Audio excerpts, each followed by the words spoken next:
জান্নাত খুব সুখের জায়গা, আদম আলাইহিস সালামকে বানায়া জান্নাতে দিলেন সুখ শান্তি ভোগ করতে। কিন্তু কই একটু পর পর কয় আল্লাহ আমার তো ভাল লাগে না। আল্লাহ কয় ঘুমায়া থাকো, ঘুমায়া থাকো, আরামের জায়গা পাইছো, ঘুমাও। ঘুম থেকে খালি চোখ লাড়ে, কত ঘুমাইব। আবার কয় আল্লাহ আমার ভাল লাগে না। আল্লাহ কয় আদম কি লেগে যে তোর ভাল লাগে না রে, আমি তো জানি। ঘুমাও। ঘুমাইছে। বাম দিকের হাত থেকে হযরত হাওয়া আলাইহিস সালামকে, আমাদের আদি মাতা মা হাওয়া আলাইহিস সালাম, কি যে সুন্দরী এক মহিলা, বাম দিকের হাত থেকে বানায়া বাম পাশে বসাইয়া রাখছে। আদম আলাইহিস সালাম ঘুম ভাঙছে, ঘুম থেকে উঠে বাম দিকে চাইয়া দেখে বাবা ব্যাপার কি আল্লাহ এটা কি, আর তো দেখে না, এটা নতুন প্রথম দেখছে। আল্লাহ এটা কি, এটা তো দেখলে খুব সুন্দর দেখা যায়। আল্লাহ কয় এটা তোর লেগে বানাইছি। আল্লাহ অহন দিয়ে আমার ভাল লাগে, অহন বলে ভাল লাগে। চাইছিল বাম হাত বাড়াইয়া মুখটা ঘুমটা দিয়া রাখছে, তো মাথায় কাপড় দিয়া ঘুরা রাখছে, চাইছিল মাথাটা একটু নাড়ায়া চাড়াইয়া দেখবো। আল্লাহ তো ধমক দিলেন, থামো। আল্লাহ আমার লেগে বানাইছেন, আমি কি দেখবো না? কারণ ঘুমটা দিয়ে রাখছে। এখনকার মহিলারা তো ঘুমটা দেয় না, কখন ঘুমটা দেয়? মাগো ও মা মেয়ে লোকেরা, যেই ঘরে তোমরা রঙের শাড়ি পরে বউ হয়ে ঢুকছো, এই ঘর থেকে তোমাকেও সাদা কাপড় পরাইয়া বাড়ি কিনে দিব। তোমরাও কান পাতিয়া ওয়াজ শোনো, নবীর কথা মানো, এই নবীর উম্মত হও। কোন সাবজেক্টে আখেরি নবীর উম্মত হওয়া যায়, সে নবীর উম্মত হও। সে নবীর উম্মত যদি হতে পারো, তোমাদের কপাল কত যে ভালো। সর্বপ্রথম পৃথিবীর জমিন থেকে এই নবীর উম্মত হয়ে জান্নাতুল ফেরদাউসটা হাতে নিয়ে কবরে রওনা হয়েছে। সেই ছিল মহিলা যার নাম হযরতে সুমাইয়া রাদিয়াল্লাহু তাআলা। মহিলা, কিন্তু মহিলাদের চরিত্র, আদম আলাইহিস সালামের জীবনী খোলো, হাওয়ার জীবনী খোলো, মাথায় ঘুমটা দিয়ে নুইয়া বসে আছিল, নুইয়া থাকে। আগেকার দিনের মহিলারা কিন্তু এরকম ছিল, নুইয়া। মুরব্বী বাবারা যারা আমার দাদার বয়সের আছেন, মুরব্বী আপনাদের কাছে আমি জানতে চাই, আগেকার দিনে একটা বউ দেখতে গেলে ইনডাইরেক্ট বউ দেখা সম্ভব হয়েছে কি? মুরব্বীরা বলবেন, ইনডাইরেক্ট বউ দেখতে গেলে বউ দেখা কি সম্ভব হয়েছে? অবশেষে ডাইরেক্ট বউ দেখতে যাবে। মুরব্বীরা গেছে, এখন তো ভোলা ফান্দা, মুরব্বীরা নেয় না, ডাকতেছে বউ দেখতে যাবে মুরব্বীরা। দাদি নানি বউ আয়নার সামনে বসাইছে, আর বউ থরথর করে কাঁপতেছে। দাদি নানি সাফাই গা, আমার নাতিনটা কোনোদিন পুরুষের সামনে গেছে না তো, ভয়ে কাঁপতেছে। এবার বউ দেখাইবো, এই যে বউ মাথা নোয়াইয়া বইরিছে, আধা ঘন্টা লাগে খালি মাথাটা সোজা করতে। সোজা যাও করে, আবার আধা ঘন্টায় কোন রকম মাথা সোজা করছে। আরো 15 মিনিট গেছে, চোখ খুলতে চায় না, লজ্জা চায় না, চোখ বন্ধ করে রাখা। মুরব্বী বাবারা এরকম সময় গেছে না? এই মহিলারা কোন যুগের? যে যুগের মহিলারা ফজরের আজানের আগে ঘুম থেকে উঠে উঠান বাড়ি ঝাড়ু দিয়ে ফজরের আজান দিলে ফজরের নামাজ পড়ে সূরা ইয়াসিন তেলাওয়াত করে রান্না করে গেছে। ওই আমলের মহিলাদের কথা বলছি। অহম তো মহিলা নাই, সব লেডিস। দাওয়াত দিলে দিবেন, না দিলে নাই, ফেজ ভেঙে যাবো বাস গাদা করছে। কারণ সামনে রমজান, রমজানের বরকত আমাদের দরকার আছে না? এই বেজার বলে দূর করতে হইব তো। একজনও কইলেই কয় হারা রাত বলে থাকবে। আপনারা কি হারা রাত থাকবে? আল্লাহ আল্লাহ সারা রাত ওয়াজ শোনার, কোরআন হাদিসের বরকত নেকি তাদেরকে দান করে দাও। সকলে বলুন আমিন। খুশি হলাম আপনাদের এই আকাঙ্ক্ষা দেখে। আল্লাহ কবুল করুক, সকালে বলুন আমিন।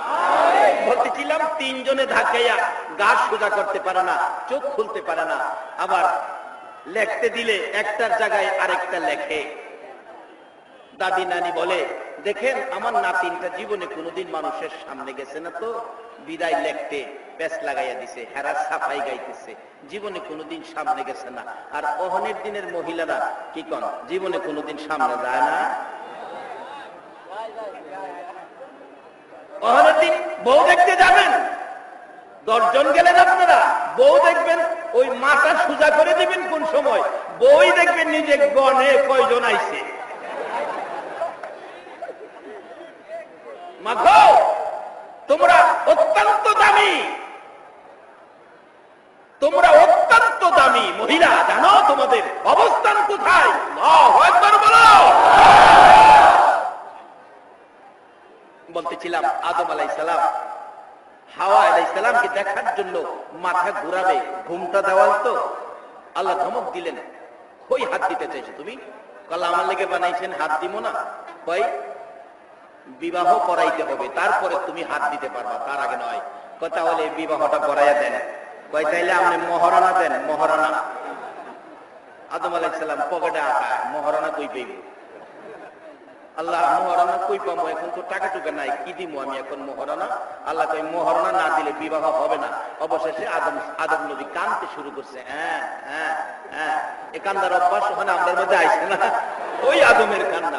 আল্লাহ কই বান্দা রে, ও আদম তুমি কাঁদছো, কান্দা দেখলে আমার বড় মায়া লাগে, বান্দার কান্দা আমি সইতে পারি না। ও আদম কাঁদছো যখন, যাও তোমার মহারণার ব্যবস্থা করে দিলাম, তুমি পাইবা না মহারণা। তুমি কি করো? যেই নবী সৃষ্টি করে ঘোষণা দিলাম সকলের জন্য রহমত, আমার আখিরি নবী, শেষ নবী, রহমতের নবী, বরকতের নবী, আদর্শের নবী, ভালোবাসার নবী, শান্তির নবী, সত্যের নবী, ভ্রাতৃত্বের নবী। আল্লাহু আকবার বলো। যেই নবী দুশ্মনের সাথেও কোনদিন দুশ্মনী করে না, যার মধ্যে হিংসা বিদ্বেষ নাই, ওই নবী আমি ঘোষণা দিয়েছি সকলের জন্য রহমত, সকলের জন্য করুণা। তোমরা একটা কাজ করো, আদম তুমি 10 বার, হাওয়া 10 বার, দুইজনে 10-10 করে 20 বার আমার আখিরি নবীর উপর দুরূদ শরীফ পাঠ করো। এই 10 বার 10 বার 20 বার দুরূদের বিনিময়ে তোমাদের বিয়ের মহারণা আমি আল্লাহ আদায় করে দেব। আদম হাওয়ার বিপদ উদ্ধার হয় আমাদের নবীর দুরূদ দিয়া। আজকে আমরা সেই নবীর উম্মত হইয়া আমাদের বিপদ তো উদ্ধার করতে পারলাম না। কিভাবে উদ্ধার করতে হবে? সিস্টেম আসতেছে সামনে, আমার নবী এই পথ আমাদের জন্য খুলে দিয়ে গেছেন। তাই বলছিলাম যাচ্ছি আগে, সর্বপ্রথম আমি যা তালাওয়াত করেছি, ওমা আরসালনাকা ইল্লা রাহমাতাল লিল আলামিন, আমাদের নবী সকল সৃষ্টির জন্য রহমত।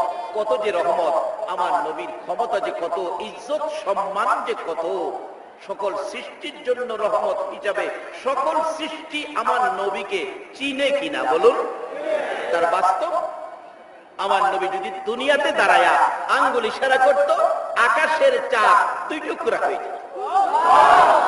আচ্ছা বলুন, আমাদের নবী ব্যতীত পৃথিবীতে এমন কোন মায়ের সন্তান জন্ম হয়েছে আকাশের চাঁদ 2 টুকরা করবে? শুধু এটাই না, ডুবন্ত সূর্য, সূর্য ডুবে গেছে, ডুবন্ত সূর্যকে যদি আমার নবী হাতে ইশারা করে ডাক দিত, নবীজির ডাকে ডুবন্ত সূর্য আবার উদিত হইত। যে নবী মরা গাছের নিচে বসলে মরা গাছ জীবিত হয়ে ফুল ফল পাতা লতায় ভরপুর হয়ে মানুষের মতো কথা বলত। যে নবীর জীবনী খুলুন, নবীজি নিজেও পেটে খিদা, হাঁটতে হাঁটতে ফাতেমার বাড়িতে গেলেন, কিছু খাবারের সন্ধান, হয়তো কিছু খাবার ফাতেমার বাড়িতে পাবে। যায়া দেখে দরজাটা বন্ধ, ডাক দিলেন, ফাতেমা দরজা খুলো। ফাতেমা দরজা খুলে চোখের পানিগুলো মুছতেছে। প্রশ্ন করলেন, বাবা এইভাবে চোখের পানি মুছতেছো, কি ঘটনা? বাবা গো, ফাতেমা ডাকতেছে, আজকে 3টা দিন পার হয়ে গেছে আমি ফাতেমার চুলায় আগুন জ্বলালাম। বাবা, তোমার আদরের নাতি হাসাইন আর হুসাইন 3 দিনের পেটের খিদা লইয়া গলা কাটা মুরগির মতো লাফায়া লাফায়া কান্দে। আমি মা হইয়া সন্তানের মুখে খাবার দিতে পারি না বিদায় আমি বসে বসে দরজা বন্ধ করে কাঁদতেছি। আমার নবী আদুরের দুই নাতির কথা শুনে নিজের খিদা যেন দূর হয়ে গেলেন। নাতিদের খাবারের সন্ধানে নবী বেরিয়ে গেলেন। যাইতে যাইতে যাইতে যাইতে ইহুদির খেজুরের বাগানের পাশে ডাকতেছে, ইহুদি রে, তোর বাগানে কাজের মানুষ, কাজের লোক দরকার আছে কিনা? ইহুদি বলেন, চেহারায় বোঝা যায় বড় লোকের ছেলে, এত সুন্দর চেহারা এই জীবনে কোনোদিন কাউরে আমি দেখি না।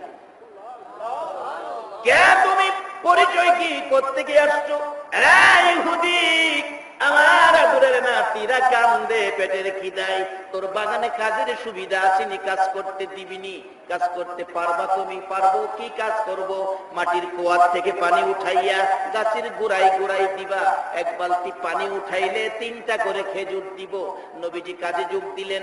8 বালতি পানি উঠাইয়া, সংক্ষেপ করছি, 8 বালতি পানি উঠাইয়া 9 বালতি গোড়াইয়া টান দিলে রশি ছিঁড়ে বালতি কুয়ার ভিতরে পড়ে গেছে।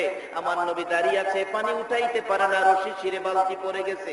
ইহুদি দূর থেকে দেখে, পানি উঠায় না, গাছের গোড়ায় পানি দেয় না, ডাকতেছে, পানি উঠাও না কেন? আমার নবী ডাকে, ইহুদি রে, রশি ছিঁড়ে বালতি কুয়ার ভিতরে পড়ে গেছে। ইহুদি দৌড়ায় আসতেছে, ছিঁড়ে যায় নাই, তুমি ছিঁড়ে ফেলেছো। আমার নবী বলেন, রে ইহুদি, না না, আমি কোনোদিন কারো ক্ষতি করি না। ইহুদি, জেনে রাখো, আমি কোনোদিন ক্ষতি করি না রে, আমি যা পারি মানুষের ভালাই করি, কোনোদিন ক্ষতি করি না। রশি ছিঁড়ে পড়ে গেছে। ইহুদি বলেন, না, তুমি ছিঁড়ে ফেলেছো। এই বলে কথা কাটাকাটিতে এক পর্যায়ে রাগ হইয়া গো নিষ্ঠুর ইহুদি, যেই নবীর চেহারায় জীবনে কোনোদিন মশা মাছি বসে না, ওই সুন্দর নবীর গাল মোবারকে ইহুদি থাপ্পড় মারছে। আমার নবী চোখের পানি ছেড়ে ছেড়ে ডাকে, ইহুদি রে, 3 দিন পর্যন্ত আমার খাবার নাই রে পেটে, না খাইয়া হয়তো আমার গালের গোশত শুকাইয়া গেছে। ইহুদি বল, আমার শুকনা গালে থাপ্পড় দিয়েছস, তোর হাতের মধ্যে ব্যথা পাইছস নি? ইহুদি ডাকে, কার গায়ে হাত তুললাম গো? আমি মারলাম, আমার জিগায় ব্যথা পাইছিনি। ডাকতেছে, আমার নবী, ইহুদি রে, যা করেছস কিছু বলার নাই। আমার 8 বালতি পানির বিনিময় 24টা খেজুর দে। আমার নাতিরা না খাইয়া গলা কাটা মুরগির মতো লাফাইয়া কান্দে। 24 খেজুর লইয়া নবী যখন রওনা হয়েছেন, চলে যাবেন, আমার আল্লাহ বলেন, জিবরাইল রে, আমার বন্ধুর হাতের বালতি কুয়ার ভিতরে পড়ে আছে, বন্ধুকে বলো বালতি যেন উঠাইয়া দিয়ে আসে। জিবরাইল নবীজির কানে গোড়ায় মুখ লাগাইয়া খবর দিলেন, হুজুর বালতি উঠাইয়া দেওয়ার জন্য বলছে। কি দিয়ে উঠাবো রে জিবরাইল? আমার নবী ডাকে, কিভাবে উঠাবো আমি বুঝতে পারি নাই। জিবরাইল বলেন, ইয়া রাসূলুল্লাহ, আপনি হলেন রাহমাতাল লিল আলামিন। হুজুর কুয়ার ভিতরে হাত ঢুকাইয়া বালতি বালতি বলে ডাক দেন, আমার আল্লাহ কুয়ার বালতি আপনার হাতে পৌঁছাইয়া দিবে। কুয়ার ভিতরে হাতটা ঢুকাইয়া 2টা চোখের পানি নবী জর্জর করে ছাড়ে, বালতি রে, আয় আমার হাতে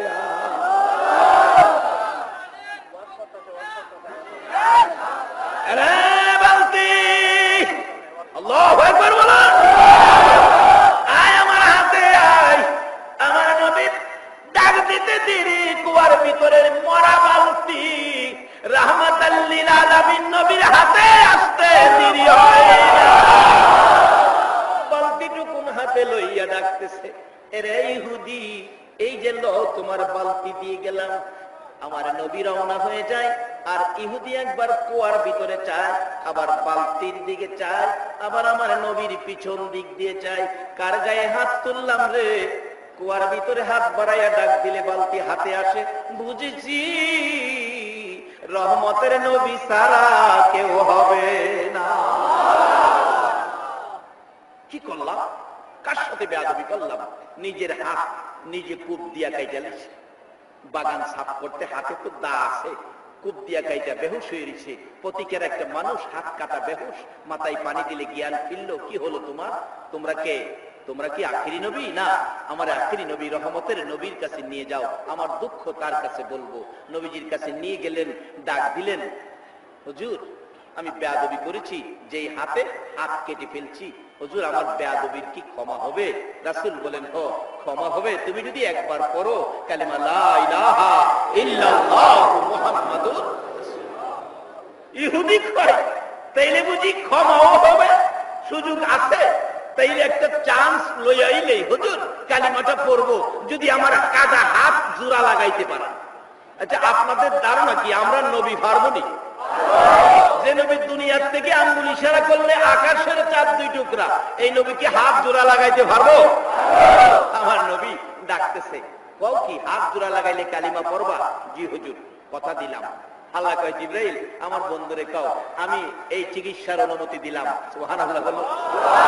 নবীজি হাতের সাথে হাত লাগাইয়া একটা ব্যান্টিজ করলেন। ব্যান্টিজটা কি দিলেন? বিসমিল্লাহির রহমানির রহিম।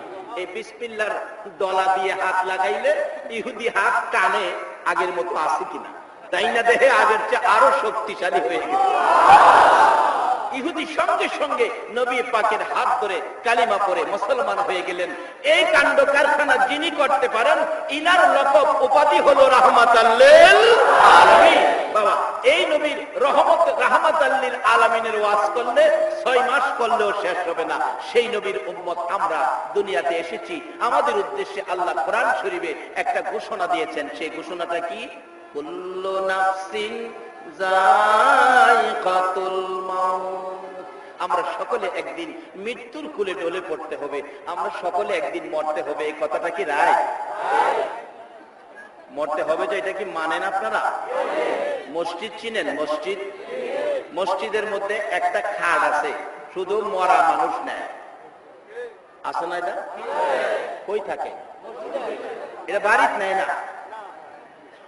আজকাল থেকে যদি আইন করে দেই, আমি মসজিদ কমিটির সদস্য যারা মুর্দার বহনকারী খাট মসজিদে রাখতে পারবেন না।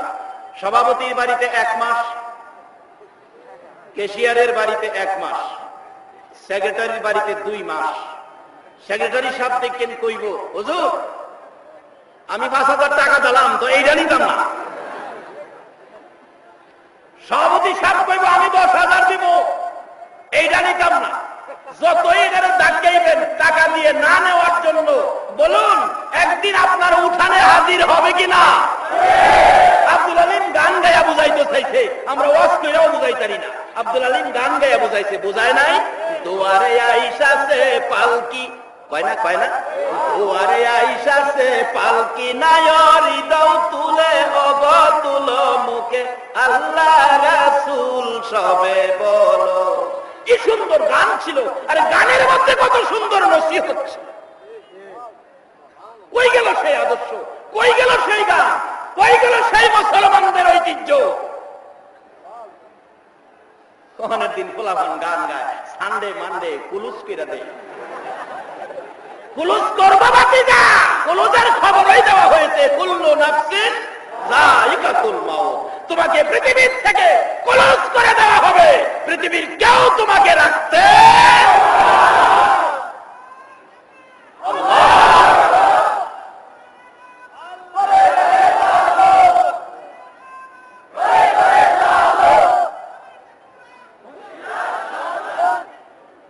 বাবারা হইছে।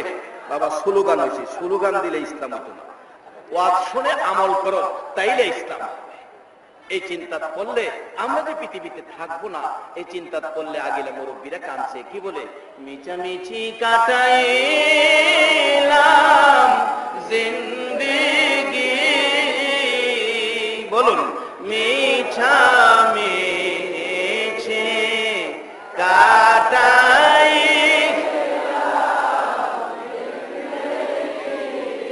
চোখে দেখা হারাইলাম বন্দেগি, হায়রে চোখে দেখা হারাইলাম বন্দেগি, কার বাবারে কার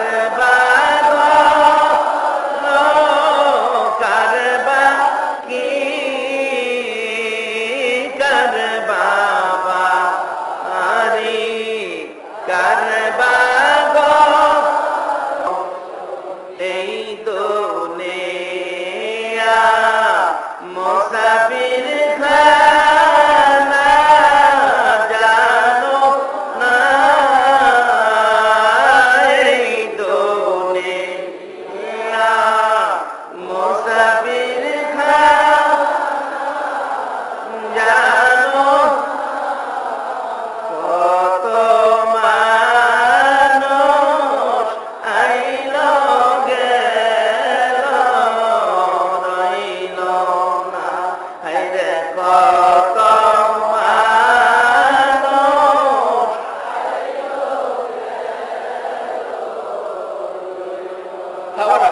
এই দুনিয়াটা আমরা না, এটা মুসাফির খানা।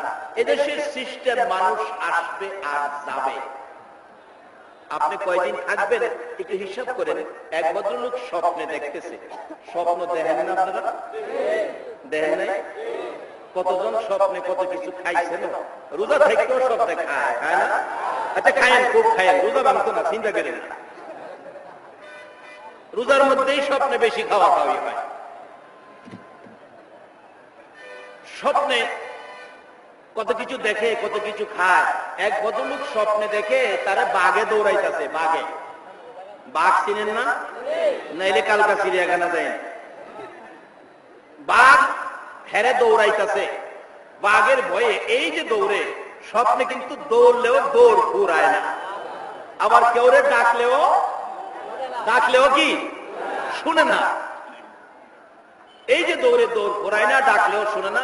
বাঘের ভয়ে কি করব, দৌড়তে দৌড়তে একটা বন্ধের মাঝখানে দেখে কুয়া দেখা যায়। আগেকার দিনে কুয়া ব্যবহার করতো মানুষ, এই কুয়া এখন তো ব্যবহার করে না। কুয়া দেখা যায়, কুয়ার মধ্যে গাছ গাছরা, বট গাছ, টট গাছ, নানান গাছ হয়ে রয়েছে। হ্যাঁ, বাঘের ভয়ে কুয়ার ভিতরে নামতেছে গিয়া, গাছের পাতা লতা শিকড়টি করে ধইরা ধইরা কুয়ার ভিতরে দিয়েছে, যাতে বাঘে হেরে ধরতে না পারে। কুয়ার মাঝামাঝি নাইমা দেহে নিচে বড় বড় অজগর সাপ ফুটফুট ফুটফুট, নিচে অজগর সাপ, উপরে ভাত চাই রয়েছে। আবার মাঝে মাঝে হাত বাড়ায় দৌড়, উপর থেকে বাঘে হাত বাড়ায়, নিচের থেকে হা করে জিহ্বা বাহির করতেছে বড় বড় অজগর। মাঝখানে একটা গাছের শিকড়ের মধ্যে ধইরা ঝুইলা রয়েছে। একটু করে দেখে যে শিকড়টার মধ্যে ধইরা ঝুইলা রয়েছে, এই শিকড়টার দুই দিক দুইটা ইঁদুরে কাটতেছে। নিচে সাপ, উপরে ভাগ। যেই শিকড়ে ধরে জীবনটা বাঁচাইছে, এটারও দুই দিকটা কাটতেছে। একটা কালা রঙের ইঁদুর আর একটা সাদা রঙের ইঁদুর। এখন দেখে ইঁদুরে কাইটা ফেললে শিকড়টা, আমি তো সাপের মুখে, উপরে উঠলে বাঘের মুখে। এই ভয়ে মাগো মাগো বলে চিৎকার মারছে। ঘুম থেকে উঠে গেছে। বিবি সাপ জিগাই, কি হলো, কি হলো তোমার? বিবি সাপ আন্দাইয়া ধরছে, কি হয়েছে, কি হয়েছে? কই দেখ, বাতি জ্বালা, তাড়াতাড়ি বাতি জ্বালা, বাতি জ্বালা। ভাগ ভাগ ভাগ। আরে কই ভাগ? কই সাপ, সাপ। আরে কই ভাগ, কই সাপ? হ্যাঁ, কাঁপতেছে ভয়ে। কি হয়েছে? ভয়, কি দেখলাম, কি দেখলাম, কি? কই এই একটা ভাগ সাপ, এই দেখলাম। কই তুমি স্বপ্নে পড়ছো? স্বপ্নেই দেখছি। কি দেখলাম? সকালবেলা মসজিদের ইমাম সাহেবের কাছে গিয়ে ফজরের নামাজের পরে বসে কাঁদতেছে। কিরে বাবা, কি? হুজুর স্বপ্নে দেখেছি কি একটা বাঘে আমারে দৌড়াইতেছে, আমি দৌড়াইয়া কুয়ার ভিতরে ঢুকছি, একটা শিকড়ে ধরে রাখছি, নিচে যাবো বাঁচার জন্য। নিচে হুজুর বড় বড় অজগর সাপ, নিচে সাপ, উপরে ভাগ। আমি যে শিকড়টা ধরে রাখছি, এটা দুইটা ইঁদুরে কাটতেছে। একটা ইঁদুর কালা আর একটা ইঁদুর সাদা। হুজুর বলতেছেন, বাবা তার হাকিকত কি জানো? যে বাঘে তোমারে দৌড়াইতেছে, এটা হলো তোমার আজরাইল। এটা তোমার, বলুন, মার কুলেও যদি বসে থাকেন, আজরাইল আপনার মার কুল থেকে সন্তান কেড়ে নেওয়ার ক্ষমতা আছে কিনা? তাহলে একটু হিসাব করুন, সামনে রমজান, আখিরি নবীর উম্মত হইছে কিনা, হইতে গেলে কি লাগবো আইতাছি সামনে। আমাদের কষ্ট হইতেছে,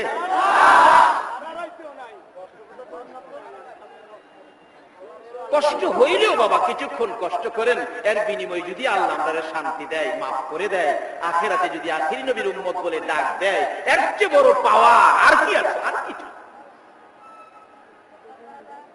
আল্লাহ নবী বলেন, বাবা যে বাঘ তোমাকে দৌড়াইতেছিল, এটা হলো তোমার আজরাইল।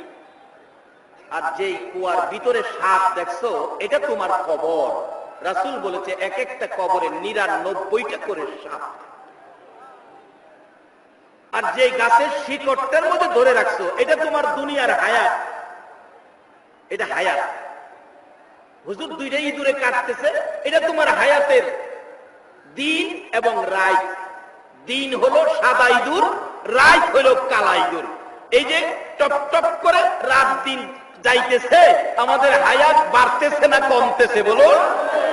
একদিন এই ইঁদুরে যেদিন আমার দিন কাটবে, রাত কাটবে, হায়াত শেষ হবে, চট করে আমি পরে ওই সাপ বিচ্ছুর ঘর কবর দেশে রওনা হতে হবে, তার থেকে রেহাই পাওয়ার কোনো পথ নাই। সেদিন আসার আগে আজকে আমরা কি করব? সর্বপ্রথম এই ঘোষণাটা মেনে নেই। আল্লাহ বলছেন কুল্লু নাফসিন যায়িকাতুল। শুধু এটার উপরে ওয়াজ করতে গেলে দেখবো সারা বছর শেষ হইতো না। মইরা যাবো এটা আমরা মাইনা নেই, সকলে মানছেন তো? এবার আল্লাহরে জিগায়, আল্লাহ মইরাই যাবো আমরা কি লেগে বানাইলেন? খামাখা কি লেগে বানাইলেন? অন্য নবীর উম্মতের সাথে আল্লাহ আবার এত কথা কয় না, এত জবাব দেয় না। আখিরি নবীর উম্মতের সাথে আল্লাহ অনেক কথা কয়, অনেক কথার জবাব দেয়। যদি জিগান কি লেগে বানাইলেন, আল্লাহ তাও জবাব দিবে, ওমা খলাকতুল জিন্না ওয়াল ইনসা ইল্লা লিয়াবুদুন। আল্লাহ বলবে কোরআন শরীফে, মানুষ আর জিন দুই জাতি বানাইছি একটা কাজের জন্য। সেই কাজটা কি? ইল্লা লিয়াবুদুন, আমার ইবাদতের জন্য। আল্লাহ আমরারে বানাইছে একটা কাজের জন্য, সেই কাজটা কি? সবাই বলুন। আর সকল মাখলুকাত বানাইছে, তারা করবে আমাদের খেদমত। সকল মাখলুকাত কি করবে? আমাদের। আর আমরা শুধু কি করব? আল্লাহর। আমরা করব ইবাদত, সকল মাখলুক করবে আমাদের খেদমত। কথাটা কি বুঝাইতে পারছি? সকল মাখলুক করবে আমাদের খেদমত, আর আমরা করব আল্লাহর কোরআন শরীফ। এখন লং জিগায়, আল্লাহ ইবাদত করলে আমাদের কি দিবেন? জিগায় জিগায় করলে ভালো। আল্লাহ আমরা হাজার মানুষের একটা দাবি, ইবাদত করলে আমাদের কি দিবেন? লং জিগায় আল্লাহ, আল্লাহ কি দিবেন? সকলের দাবি। এই দাবির মধ্যে আপনারা একমত আছেন না? আল্লাহ সকলের একমত দাবি, আমাদের ইবাদত করলে কি দিবেন? আল্লাহ কইতাছে কোরআন শরীফ, ফাদখুলি ফি ইবাদি ওয়াদখুলি জান্নাতি। আল্লাহু আকবার বলো। আল্লাহ নিজে কোরআন শরীফে ওয়াদা করেছে, আমরা ইবাদত করলে, ইবাদতে ঢুকলে আমরারে কই ঢুকাইব? কথাটা কি বুঝছেন আপনারা? যদিও আরবি, এটা বাংলার মতো বোঝা যায়। ফাদখুলি ফি ইবাদি ওয়াদখুলি জান্নাতি। তোমরা ইবাদতে ঢুকলে আমি তোমরারে 10টা পৃথিবীর সমান একটা জান্নাতে ঢুকাবো। কে কইছে কথাটা? আচ্ছা, আল্লাহর কথাটা কি সত্য না মিথ্যা? আল্লাহ যখন কইছে ইবাদতে ঢুকলে জান্নাতে ঢুকাইবো। আরে গাজীপুর যারা আইছেন শ্রমিক হইয়া চাকরি করতেন, আরে গার্মেন্টসের মালিক মাস গেলে 5,000-7,000 টাকা দিব, এর বেশি কিছু দিত না। আর আল্লাহ কইছে আমার গার্মেন্টসের শ্রমিক হইয়া যদি আমার ইবাদত করতে পারো, 10টা পৃথিবীর সমান একটা জান্নাতে ঢুকাবো। এক একটা জান্নাতের দাম কত হইব? আমার নবীজি বলছেন, আলী এশারের নামাজ পড়ে ঘুমাইবার আগে জান্নাতের দাম দিয়া ঘুমাইও। হযরত আলী রে কয় জান্নাতের দাম দিয়া ঘুমাইতো। হযরত আলী কয়, হুজুর 3 দিন 4 দিন জাগা আমার চুলায় আগুন জ্বলে না। কয়দিন যা? 3 দিন 4 দিন জাগা আমার চুলায় আগুন জ্বলে না, আর আপনি কইতেছেন জান্নাতের মূল্য দিয়া ঘুমাইতাম। এটা কি আমার পক্ষে সম্ভব? রাসূল বলেন, হ্যাঁ সম্ভব, জান্নাতের মূল্য দিয়া ঘুমাইও। হযরত আলী কয়, ইয়া রাসূলুল্লাহ, দিতে পারি আর না পারি, জান্নাতের মূল্য কত হইব একটু জিগায়া রাখি। দেখেন বড় বড় গরু কুরবানির ঈদে বাজারে উঠলে যাই কিনে হেওয়া জিগায় এটার দাম কত, যাই না কিনে হেওয়া কি জিগায়। যাই কুরবানি দিব হেওয়া গরু বাজারও যা, যাই কুরবানি দিব হেওয়া যা, যাই কুরবানি দিতে পারে না হেওয়া যা। হেওয়া দেখবেন বড় গরুর ধাক্কা দিয়া কয়, ভাইজান এটা কত দাম হইছে, কত দাম হইছে। হযরত আলী কয়, পারতাম তো না হই, বেহেশতের মূল্য দিতাম। হুজুর দামটা কত হইব একটু জিগায়া রাখি। নবীজি বলছে, সমস্ত পৃথিবী, লক্ষ্য করবেন, সমস্ত পৃথিবী, শুধু গাজীপুর না, গাজীপুরের 1 বিঘা জায়গার দাম কত? শুধু গাজীপুর না, সমস্ত পৃথিবী 70 বার বিক্রি করলে বেহেশতের একটা জানালার একটা শিকের দাম হবে না। তাইলে বেহেশতটার দাম কত? 70 বার, একবার না 70 বার বিক্রি করলে জানালার একটা রডের দাম হবে না। এইরকম 10টা পৃথিবীর সমান একটা জান্নাতে আল্লাহ কইছে ইবাদত করলে ঢুকাইব। এই মালিকের ইবাদত করা বলুন আমাদের দরকার আছে কিনা? যেই তোমার উম্মতের জন্য ইবাদত করলে জান্নাতে ঢুকাবো আমি বলেছি, এই দুনিয়া থেকে যখন ইবাদত শুরু করব, দুনিয়াতে যাওয়ার আগে জান্নাতের শিলমোহর বাইরে আমি পাঠাবো। নারে তাকবীর, কোরআন সুন্নাহর আলো, জান্নাতের শিলমোহর বাইরে পাঠাইব। কিভাবে মারব? আসুন আগে বাড়ি, কষ্ট হইতেছে আপনাদের। আসতেছে রমজান, মাশাআল্লাহ একজন মুরব্বী বুড়া মানুষ কইতেছে সারা রাত কইলেও শেষ। আপনারা রাজি আছেন তো? যাইতে তাই যা করছে খোদা, এসার নামাজ তো হই রই লইছে, কি আর চিন্তা কি? আমাদের জন্য একটা ইবাদত বাহির করছে আল্লাহ। নিচে রজব, নবীরে দিছে শাবান, উম্মতের লাগি জানে কি দিছে? এর রমজান দিয়া ওই প্যাকেট করব। কই বাড়াইতো, কই বাড়াইতো? রমজান দিয়া প্যাকেট করব, কই বাড়াইতো? আল্লাহু আকবার বলো।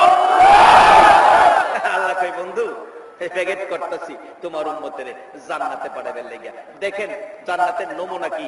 রমজান আইতাছে সামনে, ইবাদতকারীরে যে জান্নাত দিব প্রথম নমুনা দেখেন। গত খুতবার আলোচনা গেছে, যখন রমজানের চাঁদ উদিত হবে, উদিত হওয়ার সাথে সাথে বেহেশতের দরজাগুলি খুলে দেওয়া হবে, জাহান্নামের দরজাগুলি বন্ধ। জাহান্নামের দরজাগুলি বন্ধ। আবার ইবলিস শয়তানরে জিনজিলদা বাইন্দা হেরে আটকাইব। কেরে? এখনো হের জায়গা নাই। এই মাসে আখিরি নবীর উম্মতের জান্নাতে পাঠাইবার প্যাকেট শুরু হয়েছে। আচ্ছা, গার্মেন্টসের কাপড় প্যাকেট করে বিদেশ পাঠাইতো, এখানে কি রাস্তার মানুষ লাইন ধরে খাড়িয়া দেখার সুযোগ আছে? নাই। স্পেশাল বিশেষ কিছু লোক প্যাকেট করে শিলমোহর মারে, এটা বিদেশ যাইব। আল্লাহ কয় আমি রমজান মাসে প্যাকেট করতেছি, বেহেশতের দরজা খোলা, এরপর আবার জাহান্নামের দরজা বন্ধ। প্রশ্ন আসতে পারে, হুজুর জাহান্নামটা কি করবো? আমরা বেহেশতে যাবো, জাহান্নামের দরজা খোলা হইলে কি আর বন্ধ হইলে কি লাভ হইব?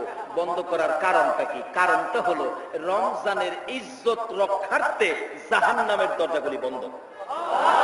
তার বাস্তব আপনাদের গাজীপুরে কোন ভদ্রলোকের বাড়িতে যদি আপনার চট্টগ্রাম থেকে খুব নামি দামি মেহমান আইতেছে, কিন্তু বাড়ি জমিদার যে আশপড়শি কিছু ভাড়াটিয়া দিছে, এটা আবার গ্যারাম টেরামতে আইছে, তো এটা সাধারণ জিনিস লিয়া ঝগড়াঝাটি লাগে হই হাল্লা করে।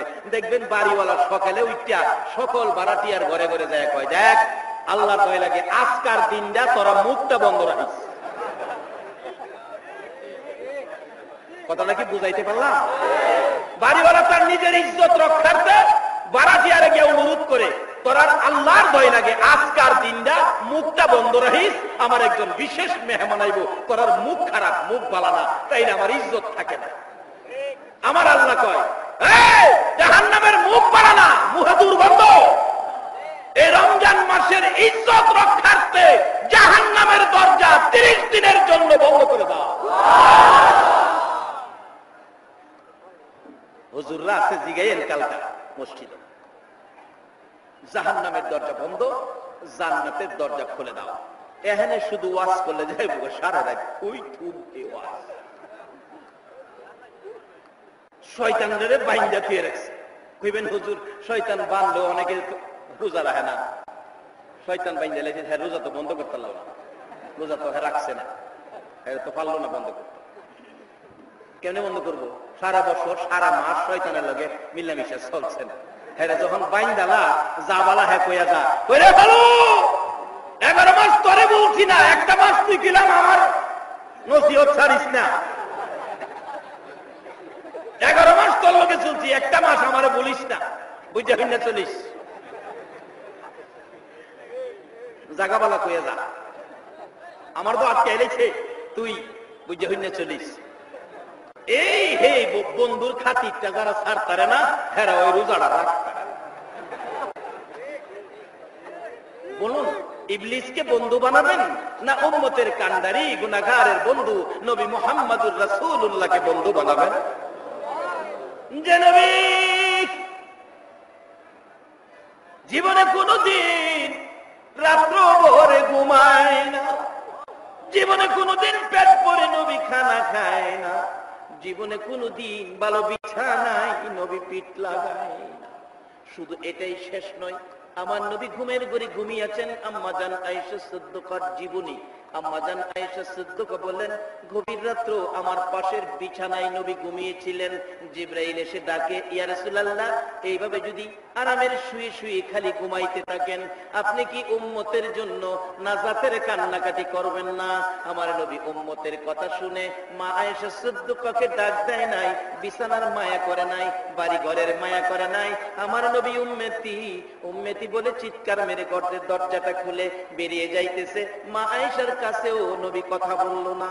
যাইতে যাইতে মদিনার শেষ প্রান্তে সেজদায় পড়ে কান্দে, মাহবুব গো, উম্মতের নাজাতের খবর না দেওয়া পর্যন্ত এই সেজদার থেকে আমি মাথা উঠাইব না।